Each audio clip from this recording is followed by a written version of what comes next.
Correctional Services Committee is calling for urgent intervention in the country's prisons.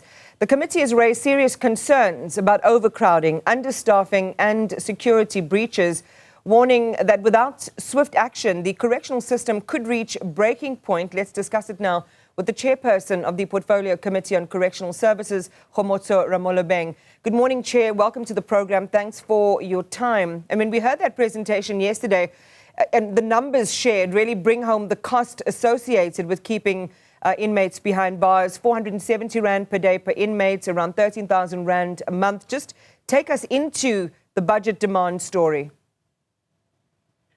Good morning, Iman, and good morning to the viewers at home. And thanks once again for having me on the show.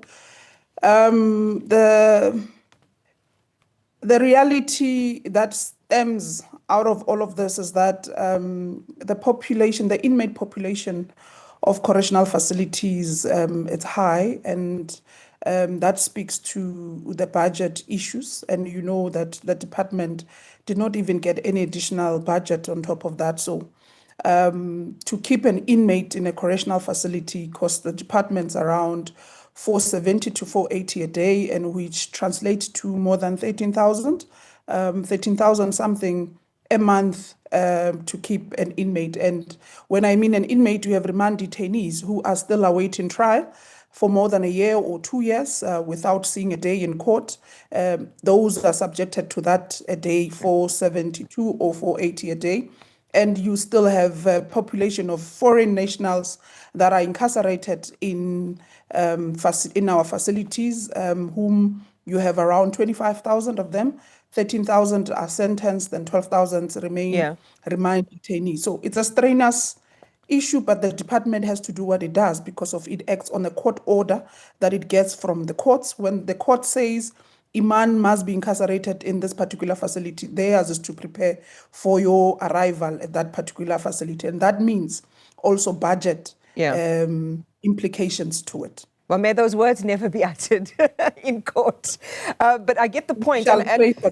Yeah, let's break that down, because I think it's really important. As you've shared, nearly a third of inmates are awaiting trial, many simply because they can't afford bail. Bail sometimes as low as 300 Rand. What solutions can be proposed to mitigate that? Because one imagines that that would also then release or decrease the budgetary strain and demands. Look, there are various departments that cut across the Department of Correctional Services, which are sister departments whom require equally to come on board to assist the department to alleviate overcrowding. And you have mentioned those who have received bail for less than 300 Rands, less than 1,000 Rands, which something ought to do. It means it might be petty little crimes that they would have committed, hence it warrants such a small amount of bails. Then you have those who are waiting trial for more than a year or 2 years. The magistrate or the court system, the justice system in its own entirety, needs to come on board also to assist on this one. Are they still to see their day in court? If not, why are they being remanded in correctional facilities if there's nothing that has to do with their cases?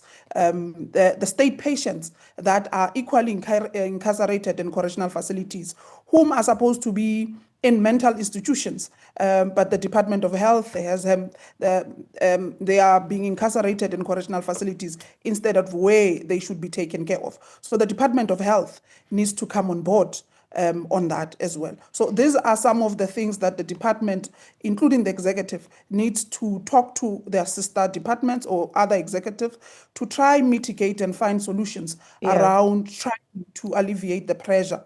But what is it that we can do? GIGS is piloting a project on bail fund to assist those who are unable to pay bail as less as 300 Rands or 1,000 Rands.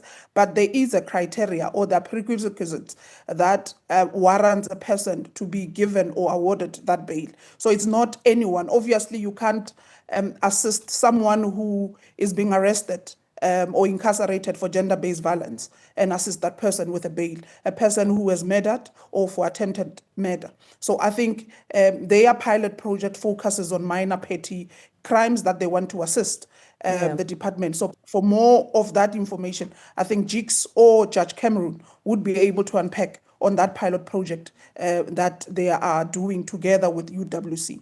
It certainly seems as if we need some creative ideas to deliver justice, because you also don't want people to understand that if they can't afford bail, on any of the charges, they'd be released, or that they might even get away with things. I just want to recap my understanding. You said for those who are remand, who are in behind bars on remand, in other words, they're awaiting trial. What was the cost associated with that? I think you mentioned 70 to 80 rand per day, or did I mishear you? Remember, whether you are a remand detainee or you are incarcerated, the cost per inmate in a correctional facility is the same, whether you are a remand detainee or you are sentenced. So it costs the department a day. It spends around 470 to 480 per inmate. Yeah. And when I mean inmate, I mean remand and those who are sentenced. Which is interesting, because if you think about those in remand, as you say, a high number of them, a third, because they can't afford bail, what the state is paying for them, just did a rough calculation, is almost 172,000 to keep them, behind bars. And as you say, you then need an elegant solution which balances justice, but also ensures that people have their day in court, but not overburdening the state. I want to go to the other issue that you talked about, and this is the over 25,000 foreign nationals in South African prisons. And that comes at a very high price tag as well, 11 million rand a day. Would love to hear your stance on that, because I think one of the concerns that were expressed yesterday was that we have so many foreign nationals behind bars, but we haven't entered into agreements around inmate exchange programs with other countries as an opportunity to mitigate the cost. So just talk to us about that. Look, that's true. There hasn't been any inmate exchange programs with other countries, so that those who are incarcerated in our facilities, in our correctional facilities, can be allowed to serve their sentences in their countries. Excuse me. So there is not such an exchange program, which we have recommended as the portfolio committee to the department, to the national commissioner especially, who he must speak to his counterparts in other countries, have a program, an inmate exchange program for foreign nationals. But what is exciting is that as the portfolio committee, amongst, I think last year around November and early as February or January, we did make a recommendation to the department that we want to amend the section 73, subsection 1 and 2 of the Correctional Services Act that speaks to the length and form of a sentence. And what we're happy about is that when the department, led by the minister, when it came before the portfolio committee 2 weeks back to present their APP and budget, they did adhere to say they would amend, they want to review the whole Correctional Service Act, 111 of 1998. What is exciting for us is that it will then allow the portfolio committee to have an input to strengthen that section. And the reason I'm saying this, it would assist us to be able to allow deportation of those who are sentenced foreign nationals to be deported back to their countries to serve their final sentences in their countries. Right now, it will limit them to be able to be allowed to go back to their country, because one of the Correctional Services Act says once you are incarcerated in a correctional facility, the department cannot allow you to leave the facility up until you have finished your sentence. So therefore, even if there is that inmate exchange program between the National Commissioner and his counterparts, or between our country and other countries, still the department will not be able to release those foreign nationals because of one of the act permits, does not permit or allow for anyone to leave a correctional facility without finishing their sentences. So that's why, as the portfolio committee, we are excited about this amendment process. It will allow us to speak to the form and the length. But whilst we are there, we equally need, the executive needs to engage with the judicial or the Department of Justice to equally, when a person is sentenced or when a judge orders his sentences in court, would say,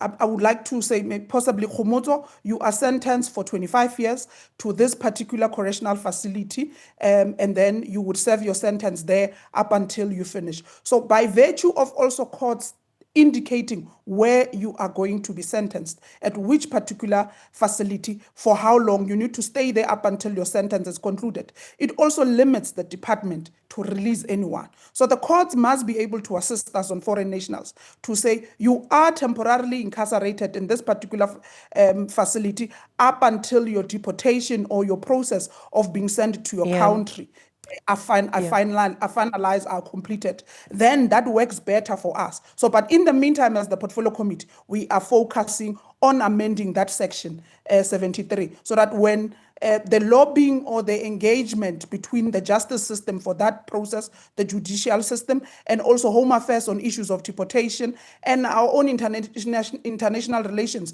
with other countries strengthened, and there is that bilateral on an inmate exchange program, it finds us ready on our side of legislation. And again, it sounds, judging by the answer that you've given there, that there is some siloed working and there needs to be an integration as to how everyone in the justice and correctional services ecosystem actually begins to work together much closer. The concern is only 3%, and we heard this yesterday, of court-referred cases were successfully prosecuted last year.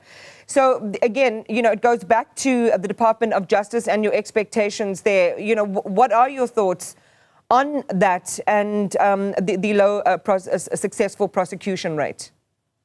Please kindly repeat that. I missed the first part of your question. Only 3%, pardon me, Chair, only 3% of court-referred cases were successfully prosecuted last year, we understand.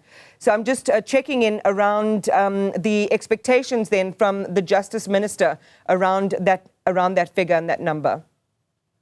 Look, I can't speak on the justice side of things. I think the minister is best suited to speak to that. But there are referrals that the department has made to the judicial, the magistrates and the court, around 19,000 of referrals under the 63 subsection A Act, and also under 49G. And those success rates were 3% out of that 19,000 that has been submitted. But what we have done as the portfolio committee, we have extended an invite to the Minister of Justice and Constitutional Development to talk to some of those referrals for her and the department to take us through. So she has acknowledged our letter as the portfolio committee. We are only awaiting a date when will the Minister of Justice and her team, or referring to the department, will come before the portfolio committee so that they equally are able to take us through all those referrals that you were alluding to. For now, I will not comment much up until we had that meeting. And the likelihood would be that we'd have that meeting after we come back from recess, which would be around September. All right. Thank you so much for your time this morning.